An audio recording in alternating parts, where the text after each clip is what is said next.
Silence and Starsong presents a new series of experimental audio programs, bringing you strange tales from the murky past to the speculative future, from the darkness under your bed to the thrones of unknown worlds. This is SNS Radio.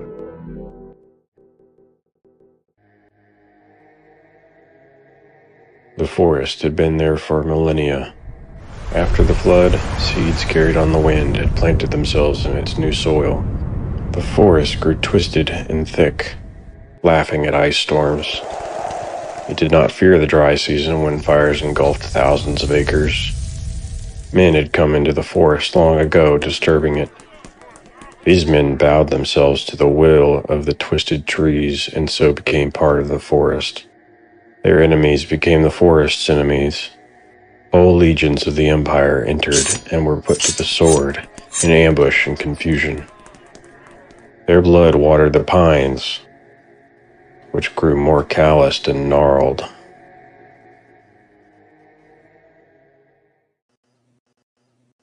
Sigurd's town of Dalvik lay on top of a low hill in a large clearing of that forest. It was a bastion of civilization on the wild frontier. A river rushed by with a toll house bridge stretching across the narrowest part, the only crossing for miles. It could one day be a provincial capital if the forest did not reclaim it first. Sigurd and the men of Dalvik were stout defenders, barbarian vassals of the Empire, and haters of those who lived within the forest. He reached the toll house, and the men let him pass, begging for news and for the reason why he was back so soon, and without his legion. A hushed crowd followed him through the whipping cold, which rushed down the streets like foaming rapids of air. He reached his house and stood as a dark silhouette in its doorway, watching his wife, Freja, stoke the coals of a dead fire. It had probably gone out while she tended to his sick mother. He watched his once young bride work with calloused hands to vainly bring warmth back into their home. The baby cried from the other side of the room, and she rushed over to him, stopping when she caught Sigurd out of the corner of her eye. She bolted up straight at his presence, a mixture of fear and happiness crossing her face. Her eyes scanned the ceiling as her ears listened for the sounds of battle or danger. She crossed slower to the child, keeping her eyes on him. She noticed the crowd forming behind him.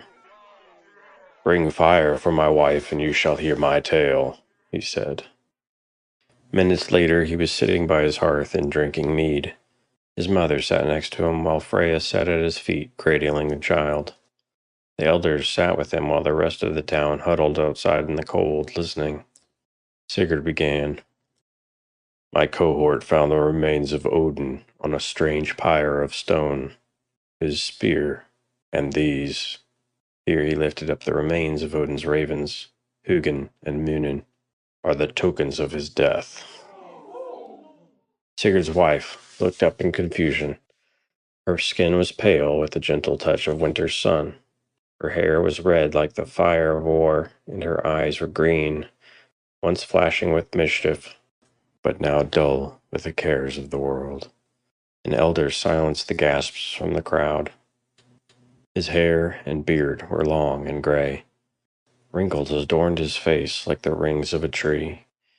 Many of the children called him Odin, for they pictured him whenever the god's name was mentioned. He was Hrothgar, and he spoke with a raspy voice.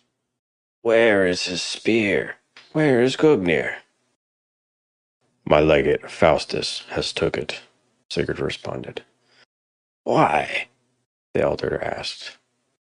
"That all our kin might worship and follow him, to conquer the Empire." There was a gasp from the crowd, and the elders whispered to each other. "Then Ragnarok is upon us," Hrothgar declared. Other voices whispered that this was not the way their fathers had said it would be. "We must follow this imperial legate as well." Sigurd spoke. "He did not kill Odin. I found the spear and brought it to him." "What of the barbarians you and your legion were sent to kill?" Hrothgar asked. "They fled deep into the woods at the sight of this omen," What then are you afraid of, mighty Sigurd? You are strong in battle, and your enemies have fled. I am afraid of whoever did kill Odin. Whoever killed Odin is our god. It is the way of things. The conversation died there as the last words flowed out of the elder's mouth like waters freezing over a waterfall.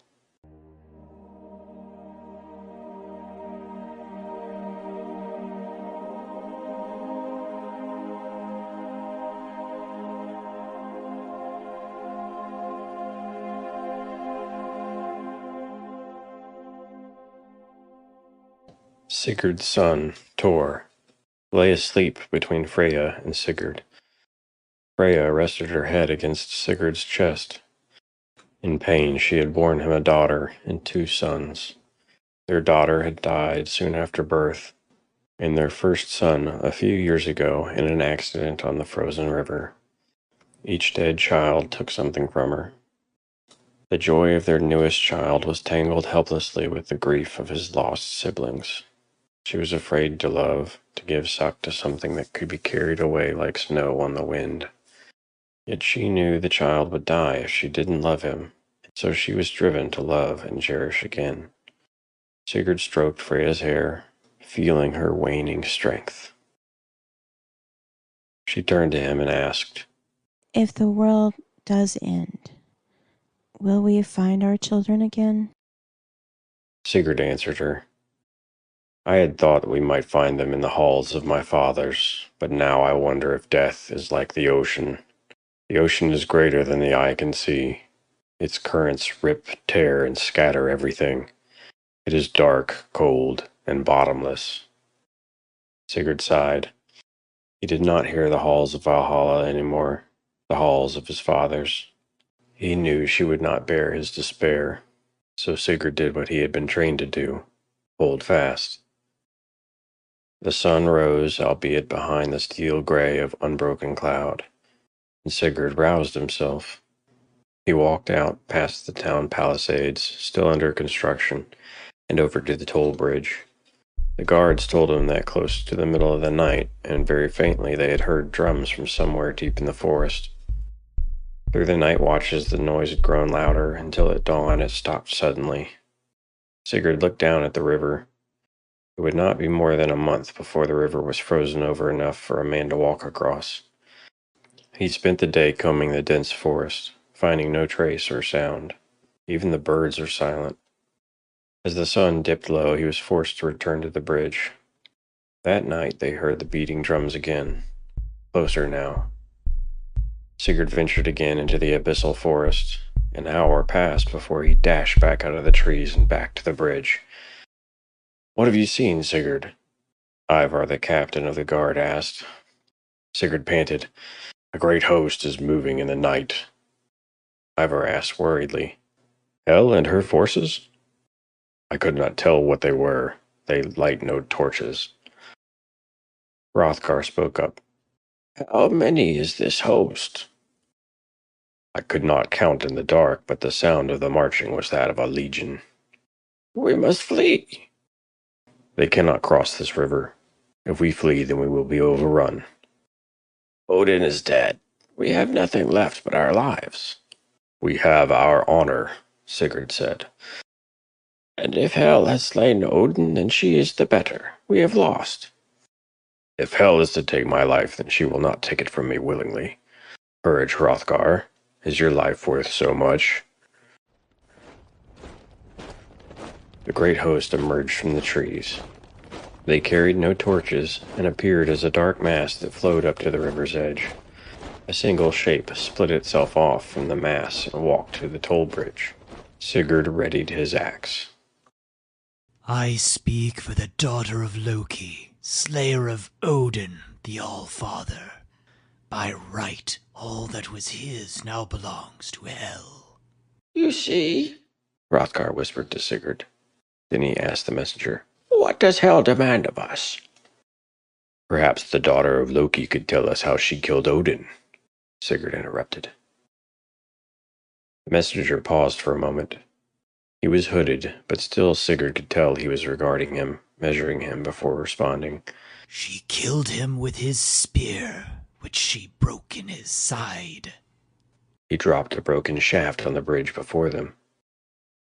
It seems the daughter of Loki is an apt name, Sigurd smiled. I have seen Odin's spear intact. I gave it to my lord Legate Faustus of the 4th Imperial Legion.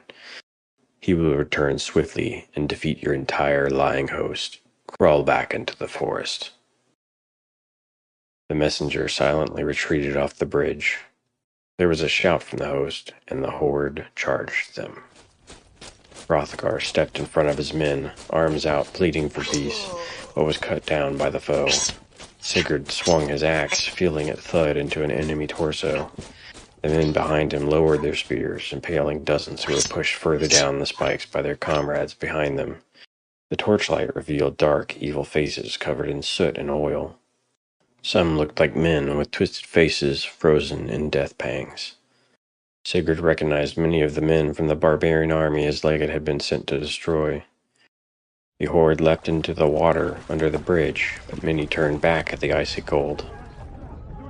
Confused shouting and trampling charged through the enemy ranks like heat lightning on a summer night. They retreated into the woods, and the night fell into silence. Hrothgar's body was never found. With the death of Hrothgar, the elders appointed Sigurd as the chief of the town. Sigurd sent riders to call for aid. That night saw the enemy return to the bridgehead and attempt another crossing. Sigurd and his men held it again. Where they went in that dense forest during the day, no one knew. Sigurd would catch the townsfolk tracking the sun across the sky as they went about their business. He knew they were waiting for souls to be eaten by the great wolf's skull, and the end of the world to carry on. There were certain expectations for the end of the world, the never-ending winter, the burning of the world tree, but despite the death of Odin and the war of Hell's legions, things were not coming to pass as it had been foretold. During the day, Sigurd urged the completion of the palisade before the river froze over. The men built the wall in the day and kept watch at the bridge during the night.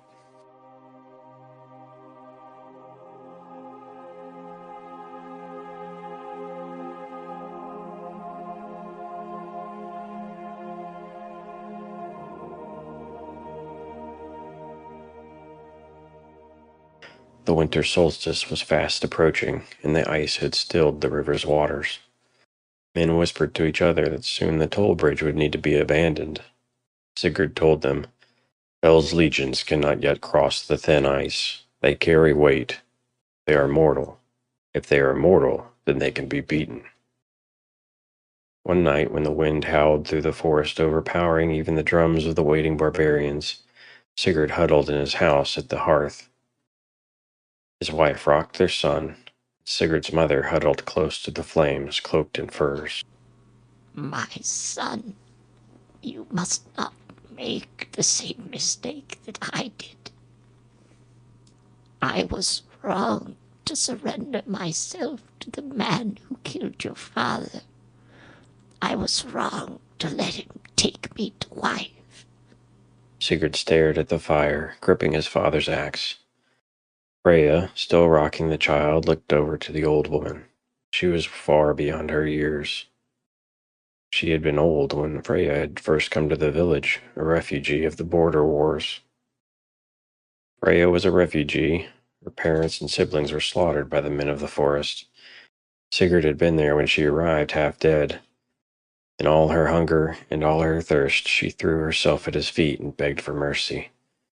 She clung to his feet, weeping. In that moment, Sigurd took pity on her and loved her. He took her back to his home to meet his mother. Through the years, Sigurd's mother had turned into a gnarled old tree with drooping, leafless limbs. Sigurd was different. Freya saw that he had the capacity to overlook insults and slights. He had the ability to show mercy on the weak. This was not so for most of the men of the village, nor was it so for the soldiers of the Empire. The strange qualities of her quiet husband were more than strange. They were wholly unique. Their first 2 children had been named from her family to be living memories. They had both been cut off like her family. Sigurd had named his newest son Tor, named from his family. It was then that Freja knew her family was truly dead. You were not bitter because my father's killer took you to wife, but because you ended up loving him, as did I. His mother spat in the fire and glared at him, her eyes like two dark stars. Just then a coughing fit overtook her. I do not hate you for what you did, mother. Bodin was a noble man. You gave him sons. She was gasping, crying. He grabbed her hand as her breathing became shallower. He laid her down on her sickbed. She whispered, All the sacrifices, all the prayers, and Odin could not even save himself. There is nothing left to do but curse the gods and die. I hate them all of them false, all father of dung. Damn the Aesir and damn hell. Be at peace. He hushed her, and once her coughing was under control, she fell into a deep sleep. The next day the sun was dull and cold. Ivar and his men walked across the river, probing with a spear to test its strength. The enemy would be able to cross tonight. There was still a large section of the wall unfinished, and the gates had yet to be reinforced for a siege. Sigurd ordered a deep trench to be dug, and the earth from it would fill the gap in the wall. They had to finish by nightfall, but Sigurd and others had been part of the Imperial army. The construction of forts, walls, and camps was their specialty. They organized the men into gangs and began to dig. They slashed, dug, and clawed at the earth with whatever tool they could find or make.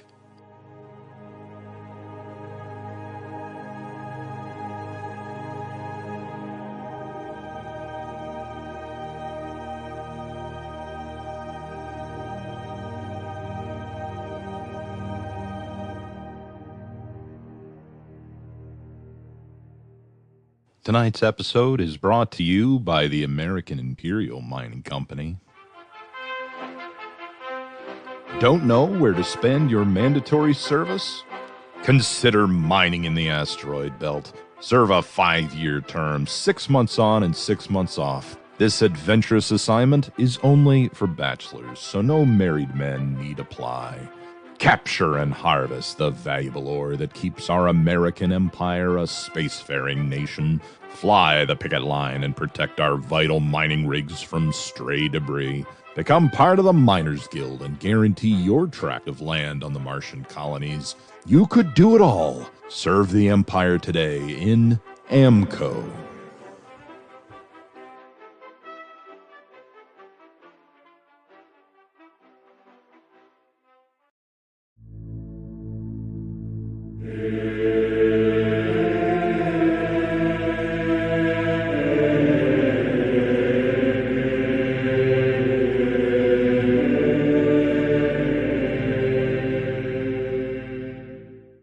The sun sank low, just touching the tops of the tallest trees of the old forest. The drums started early, thundering somewhere in the gathering darkness. There was still a pale, impotent light in the sky when the enemy emerged from the forest and approached the bridge. Ivar gave his command from the bridge, and a volley of arrows fired across the river into the enemy ranks. Several bodies fell to the ground. Ivar lit kindling on the bridge before withdrawing. The barbarian horde stepped nervously onto the banks of the ice river. Shouts of command came from their ranks, and suddenly the horde was rushing across the ice, slipping and falling and trampling each other trying to reach the other side. Ivar met Sigurd on the earthworks, the weakest part of the wall, and where the bravest warriors gathered. Sigurd had seen the sea once on campaign. He remembered the tide coming in and washing over the beaches, surrounding boulders so that they became islands. Dalvik had become such an island as his foes swarmed around the walls. Sigurd and his men lay quiet as the barbarians found the earth mound. Several fell into the pitch-black trench they had dug and cried out in agony as they impaled themselves on the sharpened stakes protruding from the trench. Sigurd ordered the archers to concentrate on the horde in front of the trench. More shrieks rose to meet them, but still the writhing mass beneath them swarmed into the trench, piling on top of each other. They began to crawl up the steep earth pile, and Sigurd was reminded of ghouls climbing up out of their graves. His hands twisted, white-knuckled on his axe as he stepped forward to cleave off limbs and heads. The first wave was swiftly beaten, and the attackers did not make another attempt. A single voice carried on the chilled wind rose up to Sigurd. "Let the prince of this town come forth." "I have no words for the damned," Sigurd shot back. "We're all damned, brother. Will you hear terms?" "Say on." "Your men shall join our band as we march on all the other settlements of the receding empire. In exchange, the women and children shall be spared." "And why would hell need such the likes of us? Where are your trolls and wolves?" There was silence. Sigurd continued, "You are no different from any army that I have fought and bested." "Fool! You have wrought folly in your own home, and so you shall see it burn before I pluck out your eyes." "Come up here, O mouth of hell, that I might send you swiftly back to your mistress." There was an angry growl from below, and the battle resumed until first light. Scores of bodies lay strewn outside the wall, but Sigurd's men had only suffered minor wounds. They celebrated their victory, but Sigurd knew that they were all exhausted. They would have to sleep for a few precious hours. They retired to their homes to rest and prepare for the next night's fight. The next night, the enemy swung over the palisades and the knives came out. Blades flicking in the dark, cutting and stabbing. Blood mixed with blood and bodies falling on bodies. Sigurd and his comrades had unleashed an ancient hatred born of desperation. They fought like their savage forefathers, and despite their weariness they felt alive. Their enemies had a strange darkness in their eyes. It was worse than bloodlust, it was fear. As if out of fear they fought against Sigurd and his men. Fear drove them onto his axe blade. Sigurd felt that though his enemy bled and died, he was not fighting men, but something less than human. Each day waned, and each night waxed longer. It was then that Dalvik began to sense the pressures of the siege. Hope was quenched as no messenger returned. Each night the Helmouth spoke bent words of peace. He repeated his offer, and Sigurd could see that the appeal was growing like a weed in his men's hearts. Food stores began to dwindle, and Sigurd began to wonder just how long they could hold fast.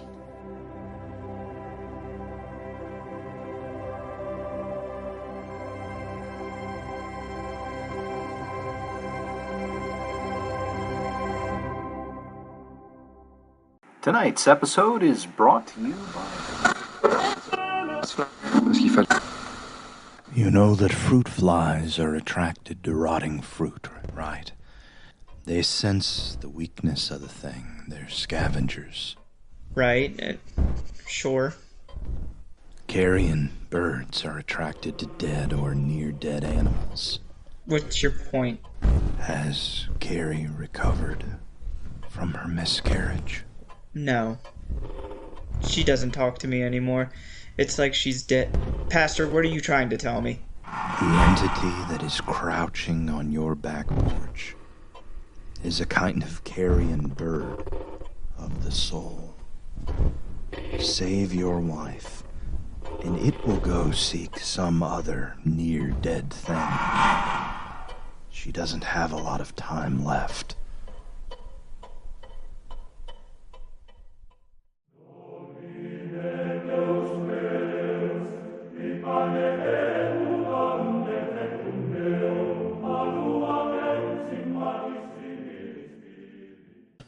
It was now the morning before the solstice, the darkest night of the year. Sigurd thought that perhaps Hel would be at the height of her power tonight, and she would overrun the battlements. Sigurd's mother was sick unto death. He sat up with her briefly before he would rest himself. She spoke to him. Why do you maintain your integrity, my son? You have said I did right to marry Bowden. Why not serve Hel? I have killed many men, Sigurd answered. I have seen their eyes when the light goes out by my own stroke. Many of them were intelligent, alive, They were men. Odin had the eyes of a man. He had that spark. I never enjoyed taking the light of such men, but was always comforted by the knowledge that they would be in Valhalla if they were worthy, and that one day I would fight alongside them at the end of all things. When I look into the eyes of the creatures that surround us, I see only beastly fear and desperation in their eyes. They don't live, and slaying them is like slaying a rabid dog. They are less than men. To join them is to become like them, and that I cannot do. Sigurd saw fear in his mother's eyes. He heard gurgling in her lungs as she feebly clutched for air. He reached down and held her hand firmly in his. She looked at him with recognition, and her breathing was quieted before stopping altogether. Freja fought back tears, busying herself with Tor. Sigurd listened for her heartbeat before shaking his head at his wife. The body of the old woman was carried out to the town square and placed on the makeshift pyre with the other bodies of the recent dead. A pillar of flame stretched into the sky. Sigurd opened his eyes at the sound of the evening bell. He drew himself out of bed. Freja wrapped around him for warmth as much as for safety. He peeled her off of him and reached for his axe. Freja stirred and said groggily, Will you burn my body when I die too? I shall be long dead before your body needs burning.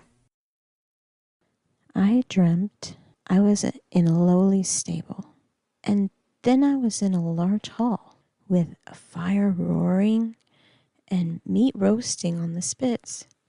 There was singing and dancing. I will return, Sigurd said grimly. The drums had begun to beat from the forest by the time Sigurd reached the battlements.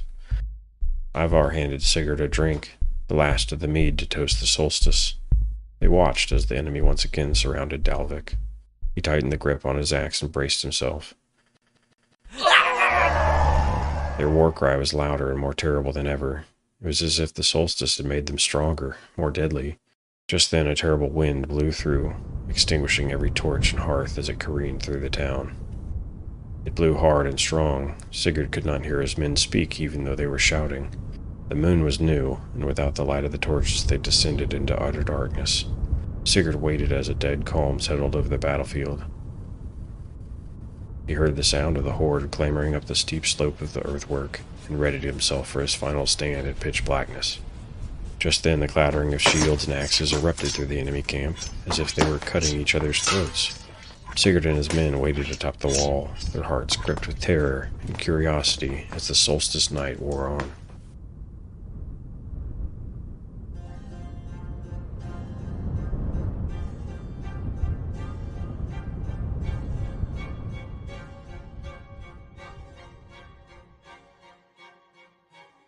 In the first light they saw thousands of slain bodies.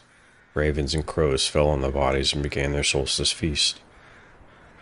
As the daylight advanced, the ground undulated with countless birds and rats.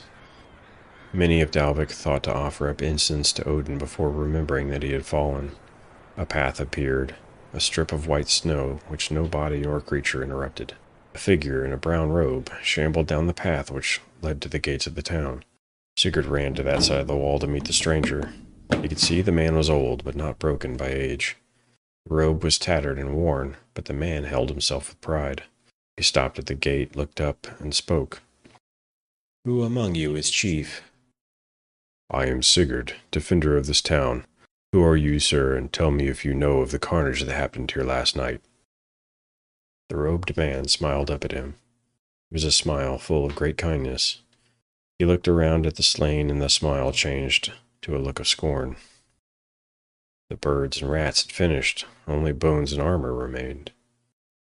They were enemies of my master, and may all his enemies be as these, unburied, unburned, dead. And who is this master you speak of? Has the empire returned?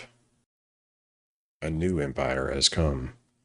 My master is the master of heaven and earth. He is putting all his enemies under his feet, breaking them like so much pottery.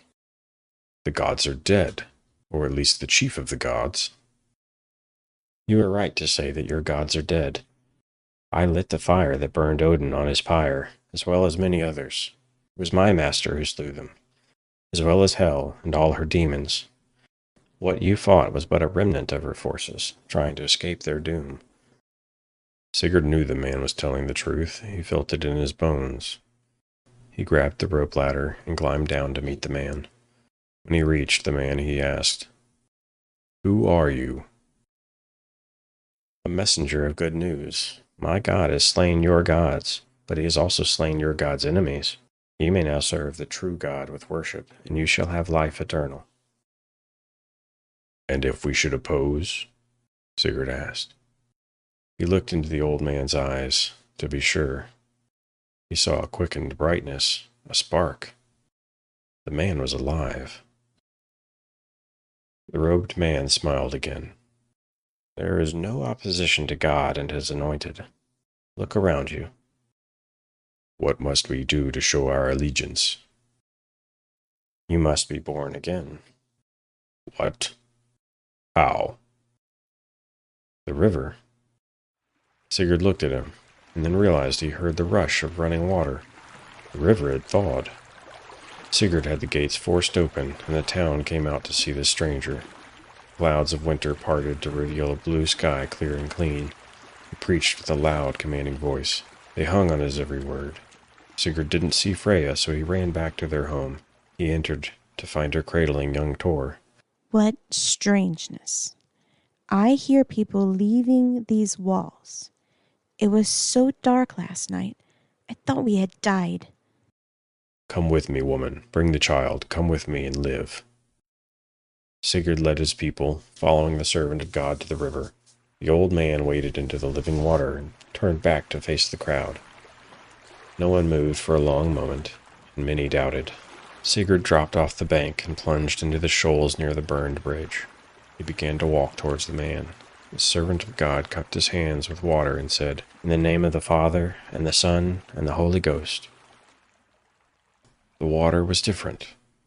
He turned back to the town and saw Freja holding Tor, still afraid. He smiled at her and said, "It's warm." Sigurd drew closer to the old man. He looked on into the ancient forest.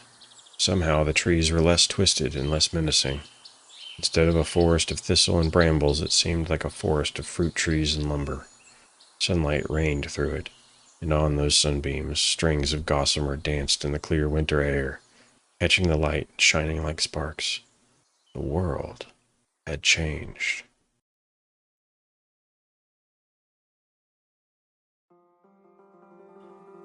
We hope you enjoyed tonight's episode. Please press like and subscribe to our YouTube. Be sure to check out our website, follow us on Twitter, and check out our Discord.